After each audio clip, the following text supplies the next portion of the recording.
Magandang gabi sa inyo lahat. Ito si Mike Paluat. Nakato tayo sa pinaka-latest update ng ating panahon. At ngayong araw na ito ay umpisahan na natin ang initial update sa bagyong si 17W. Isa na po siyang tropical depression mula sa isang low pressure area. Kaya i-stop muna natin ang pag-issue ng tropical weather analysis. Dito na tayo sa coverage, special coverage ng bagyong si 17W. Kapag pumasok po ito ng Philippine Area of Responsibility o PAR, bibigyan po ito ng local name as Kabayan. So ito po ay ngayong araw na ito ng Lunes na po ng gabi, Nobyembre 13, 2023. At ito ang ating Tagalog version, pinaglilingkod sa inyo ng Typhoon 2000 in partnership with Naga College Foundation, Aboitiz Power, Bank of the Philippine Islands, Avenue Plaza Hotel, the local government of Naga City headed by our Honorable Mayor Nelson Legacion, at ang ating Honorable Congressman Gabby Bordado of the 3rd District of Camarines Sur. Ngayon, bago tayo magsimula, gusto nating balikan yung Climate Action Center. Ito po yung banner sa website natin, typhoon2000.ph. Yung mga interested na magkaroon ng sariling Climate Action Center, i-click lang niyo yung banner. Pupunta po kayo sa isang Google form para isubmit ang mga sagot ninyo dahil may mga questionnaires po doon. And then si Mr. Ion Cabasal ay babalikan kayo to further explain itong Climate Action Center, or you can contact him directly at 0976-163-7245 or email him at iron@cabasal@comunidad.co.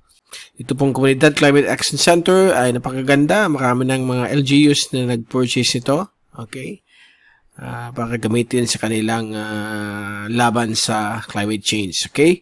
So, yan po ang Comunidad Climate Action Center. Puntahan na natin kaagad ang update po sa bagyong si 17W at kagabi, nung nag-develop po siya, ay gumaganda yung kanyang sirkulasyon, but sa nakalipas na 6 oras, ito po ay nalusaw yung kanyang sirkulasyon. Halos 1/4 na lang natitira, but nakikita mo nandyan pa rin yung kanyang pag-iikot. Okay?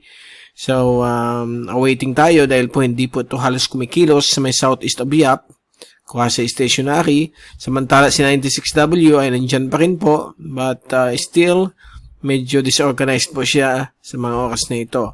Samantala dito po sa Kabikulan ay since kaninang 5 p.m. at sa mga oras na ito, mag-alas 12 na po ng hating gabi, ay patuloy pa rin yung mga pabugso-bugsong ulan, hihinto at malalakas na naman yung ulan after a few minutes hanggang a few hours. So yan po ay dahil po sa pagbaba ng hanging amihan, nagkaroon ng interaction yung malamig at mainit. Itong easterlies dito at northeasterlies dito, nagbangganan po siya, nagkakaroon na yun ng mga thunderstorms. At ito po ay magpe-persist for the next 24 hours. And may posibilidad na may panibagong shear line na magkakabit po dito sa mga kaulapan na ito. Kaya yan po ay double combo na naman. So magkakaroon po ito ng kombinasyon na epekto ng amihan at ang shear line. So mag-ingat po tayo sa mga low-lying areas ng Kabikulan dahil po magkakaroon po tayo ng risk of flooding at landslides. Ayan po, kitang-kita po natin dito ang pagkilos ng mga panibagong mga rain clouds, mga rain bands, mga thunderstorms patungong Kabikulan. So on and off po yan ngayong gabi. At posibleng magkaroon po ng mga pagbabaha sa mga low-lying areas ng Bicol region at landslide prone areas ng ating region Bicol. And then ito po yung sirkulasyon ni LPA, Tropical Depression.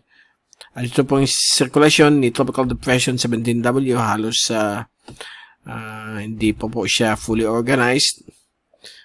Kasi stationary dito po sa may southeast of Yap. At kasalukuyan ay nagkakaroon po sa ang dahilan po kung bakit hindi po siya nagde-develop masyado ay dahil po nagkakaroon po siya ng moderate upper level winds o yung wind shear sa area na ito. At once na mag-relax na po yan at gumalaw ng westward ay baka mag-intensify po siya. At may pagbabago po sa mga tracking na yon ng mga weather agencies sa kanyang paglapit po dito sa ating bansa. Okay? Hindi daw po siya gaanong kalakas. Okay? Hindi na po siya gaanong malakas ang pag-intensify, but still babantayin po natin for a possibility of rapid intensification dahil po medyo mataas po dito ang oceanic heat content, lalo po dito sa may east of Bicol region. Okay, at kung titignan natin yung latest track mula sa Joint Typhoon Warning Center, yan po siya, nandito po siya sa may labas ng PAR, southeast of Biak, at mukhang nahihirapan po siya mag-organize. Kaya yung forecast for the next 5 days hanggang dito po sa pag-approach niya sa may Eastern Visayas, hanggang tropical storm lang po siya na 65 kph. But hindi natin alisin ang posibilidad na mag-intensify pa po ito more than 65 kph, kaya babantayin po natin ito closely. At itong system na ito, itong 5-day forecast ay nanatiling nasa 40 to 50% ang probability. So marami pong changes na mangyayari sa susunod na 5 araw. So ang mga areas na posibleng tamaan po niyan ay mula dito sa may Davao Oriental hanggang sa Kabikulan. So all eyes po tayo sa mga possible changes ng tracks ng mga computer models. At ang Japan Meteorological Agency naman po ay kinancel nila yung tracking nila nung nakalipas na 6 oras dahil po medyo humina ng bagya itong si Tropical Depression 17W. At sa ating global models mula sa Typhoon 2000.ph, yan po, after 72 hours, kita ninyo magkadikit yung American model at European model, ay mukhang nag-disperse na naman ang kanilang tracking after 3 days. Yung 3 to 7 days ay pinapakita dito. Ang American model dito magla-landfall sa may Mindanao, samantala ang European model ay dito po sa may area po ng Eastern Visayas. So napakaaga pa po upang i-finalize kung saan po siya magla-landfall dahil po marami pong pwedeng mangyari sa kanyang tracking until lahat ng computer models ay mag-blend ang forecast tracks nila. Okay? So let's wait and see. Bantayan natin at mukhang magbibigay na lang po ito ng much needed rainfall sa Visayas, Mindanao at Kabikulan dahil po nag-uumpisa na po ang peak months ng El Nino. So mabuti meron pa rin tayong mga ulan at para mapuno ang mga farmlands ng Region Bicol at Visayas kasama po ang Mindanao. Okay, and then ito po ang oceanic heat content na sinasabi ko dito po sa may east ng Kabikulan. Ayan po, kita po nyo dito ang medyo mainit na karagatan. So pag dumaan dyan yung bagyo ay mukhang magkakaroon po ng booster ng kanyang paglakas. Samantala ang tracking kasi na yun ay dito sa may baba niya. So, let's wait and see, okay? Observe natin dahil alam natin mga wind models ay unreliable as of this time. Yan ang pinaka-mahirap i-forecast compared sa tracking ng storm na within 3 days ay makita mo na accurately kung saan siya dadaan. Ito naman po ang tinatawag nating shear tendency for the next 24 hours kung ano mangyayari po sa wind shear sa area dito sa may bagyo. At itong L na ito na po yung tropical depression at nakikita po natin ang puti na yan, ibig sabihin tataas pa po yung wind shear. So ang further development itong si 17W ay madidelay kaya ang pinapakita ng Joint Typhoon Warning Center ay medyo mababa lang po ang hangin, 55 to 65 kph. And then ito po yung ensemble ng European model at nakikita po ninyo na kakamihan sa ensemble ay mukhang maging tropical storm paglapit po either dito sa may northeastern Mindanao or eastern Visayas. At sa ating wind forecast for the next 3 days ay nakita po natin European model na itong bagyong ito ay papasok ng Philippine Air Responsibility sa darating pong Huwebes, November 16.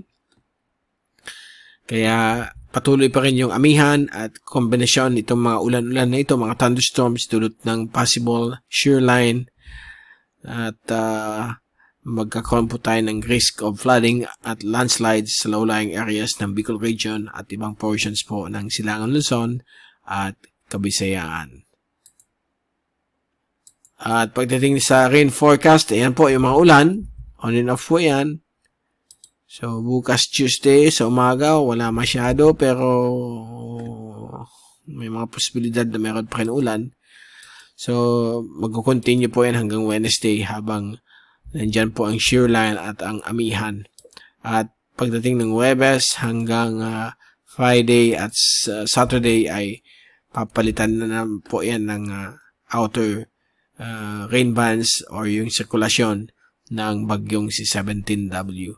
Again, once pumasok po ito ng power, bibigyan po ito ng local name as Kabayan. So, watch out for that mula sa Pag-asa. At sa rainfall accumulation forecast for the next 3 days hanggang Miyerkules, yan po ang inaasahan po natin, mga malalakas na ulan, 50 to 100 mm with some patches of more than 100 mm dito po sa may bahagi po ng coastal areas ng Bicol Region, mula sa Cam Norte, Camarines Sur, Partido District, yan yung area na yun, at sa silangan bahagi po ng Albay at Sorsogon, lalong-lalo na po sa Catanduanes ay magiging basa po ang panahon sa loob ng 3 araw, na may ulan na 50 to 100 mm.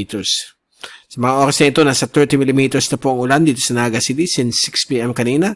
So, inaasahan po natin baka umakyat po ito hanggang 100 mm kung hindi hihinto itong mga pabugso-bugsong ulan dala ng hanging amihan dito po sa ating Rion, Bicol. At ito po yung tracking, yung rainfall accumulation ng bagyong si 17W. At nasa may area pa po siya ng Western Micronesia. At bago tayong paalam, ito yung latest na graphs at ginawa natin. So, yan po yung amihan. At yung development ng isang shear line dahil po sa isang frontal system na paalis na. At ito po si 17W, isang tropical depression, 45 kph yung kanyang hangin. At halos hindi kumikilos pa rin dito sa may southeast of Yap. At medyo nasisira lalo ang kanyang sirkulasyon. At meron pa po dito sa likod si shallow LPA 96W. Okay? Medyo hindi pa po siya fully organized. So, yan po ang latest sa bagyong si 17W. At babalik ulit tayo bukas. Pakibigay sa inyo yung pinaka-latest sa bagyong yun. Mula sa Typhoon 2000, ito si Mike Pado magpapaalam. Mag-ingat po tayong lahat. Be #WeatherWiser. Be #TyphoonWiser. At maraming salamat po sa pagpunod sa aking channel. God bless po sa inyo lahat.